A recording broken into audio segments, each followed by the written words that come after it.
School Safety, Group 4 by Jeremiah Johnson, Ariel Johnson, Kimberly Larkin, Ashley Kennedy, and this class is Educational Psychology. So what is school safety? What is school safety?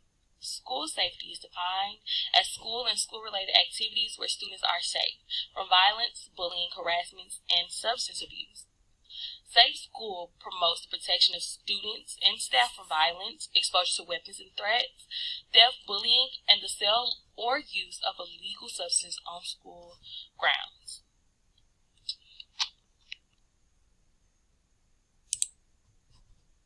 Why is this important? Keeping schools safe ensures that children look forward to being in a trusting and encouraging environment that promotes their learning. When students feel unsafe in an environment, they may feel on edge throughout the day and also stop showing up to school. Additionally, when staff or students are in danger, the overall quality of the education suffers. What individuals are affected when a school is deemed unsafe? Several individuals are affected. Really, all individuals are affected. The individuals that are affected are students, parents, teachers, principals, janitors, nurses, cafeteria workers, and all other staff that work at the school. How does school safety affect education? There is several evidence that shows that there is a relationship between school safety and the experience students have at school. Students that feel safe at school show less symptoms of depression, attend school more, receive higher grades, and graduate at a higher level. Who is responsible for making the school safe? That is the students, the parents, the teachers, principals, janitors, nurses, again, everyone who comes in contact with the students, or the school itself. I believe safety should be priority in schools. I believe safety should be priority in schools.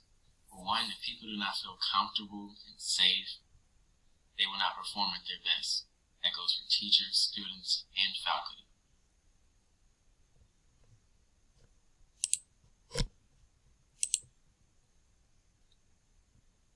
School safety should appeal to emotional, social, mental, and physical qualities. It is more than just a physical thing. A lot of times we equate it to just physical. Social, how people interact. Mental, what goes on through your mind. And emotional, feelings, emotions that you exhibit on a daily basis.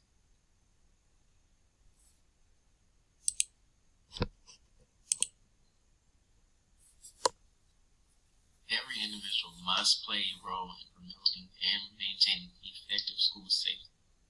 This means the janitors, the nurse, the teachers, people that come in contact with the students, must take part and be responsible and held accountable for their actions for making the students feel safe and invited and warm in the place in which they're learning every day.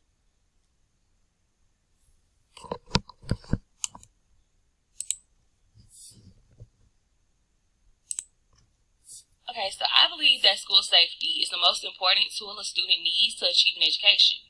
I feel this way because if you're a student in class and you're always on edge, you're worried about what's going to happen next, you're having anxiety walking in between classes, you're not able to actually let your guard down and able to learn to your full potential. So students who feel unsafe at school will not be able to reach their full potential. According to the National Association of School Psychologists, genuine safety encompasses both physical and psychological needs.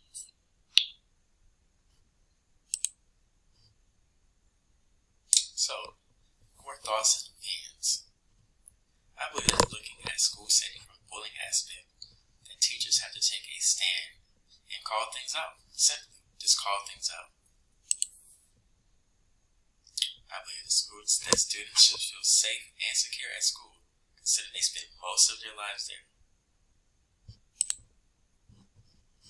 Let's hear from Ashley Kennedy.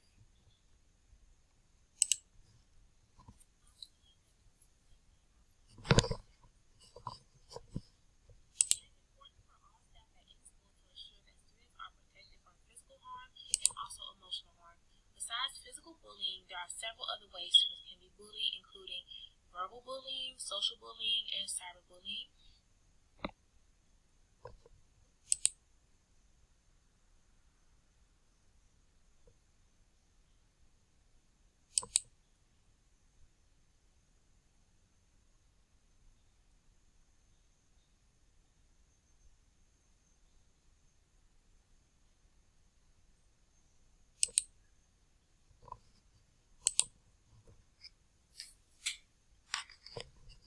I believe that each student has individual safety needs that should be accounted for.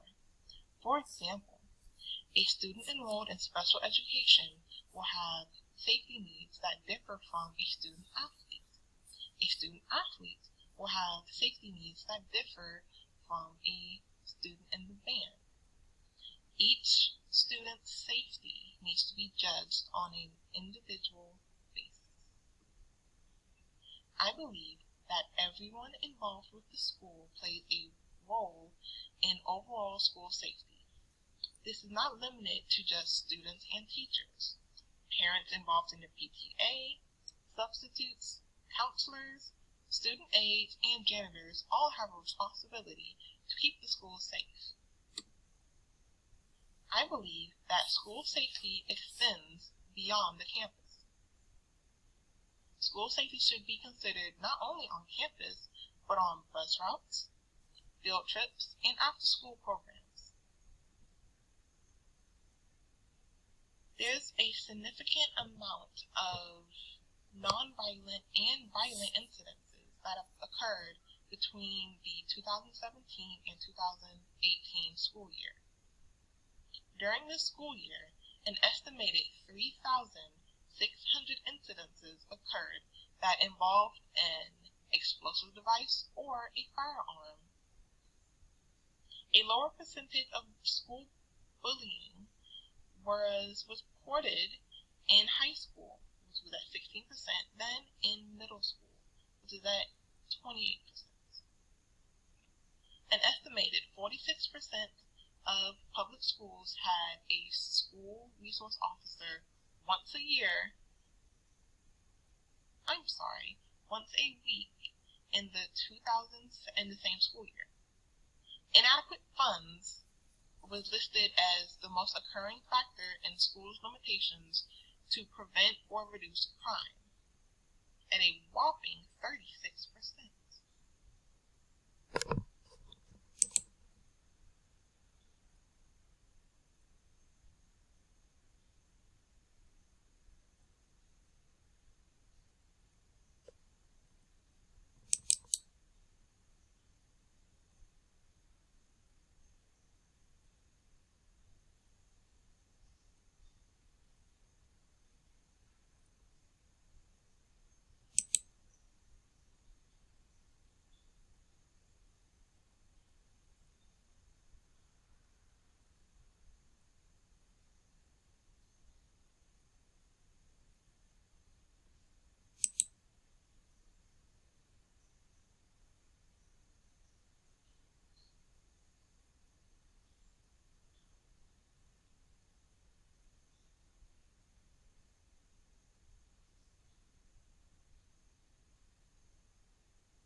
Safety is one person's job.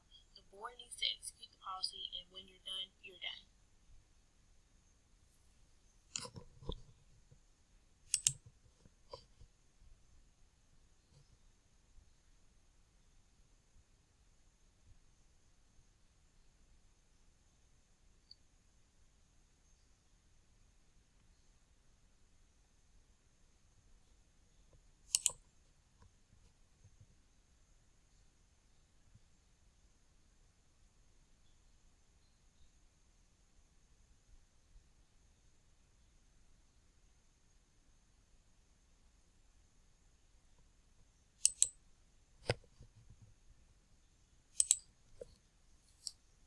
Okay, so our program solution to bullying is to combat bullying and harassment.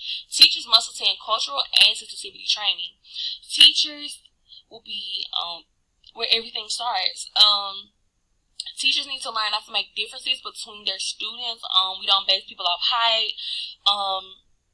Not by teachers need to not, refer to students as bad in front of other students. Teachers need to understand the difference between ADHD, ADD, disabilities, anxiety. Teachers will be where they start, so they need to be able to understand people from different backgrounds also, because they set the ground.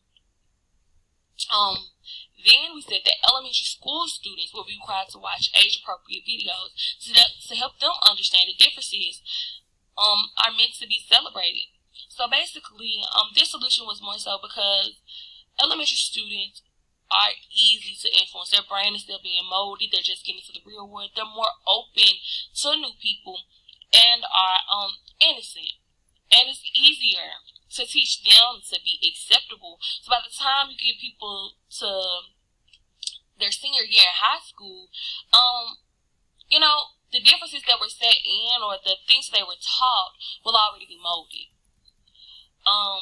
Once a week in PE, there will be different unity activities to teach students how to get along with people from different backgrounds, cultures, to understand that, you don't always have to hang with someone that looks like you. Like, they can be different and y'all could be friends, and that if you see something, say something. And if you are a person who is genuinely scared of confrontation, it is best to go get an adult in the situation, and it's up to that adult to be discreet and never to say the student's name who is trying to get help, to not put them in any predicaments.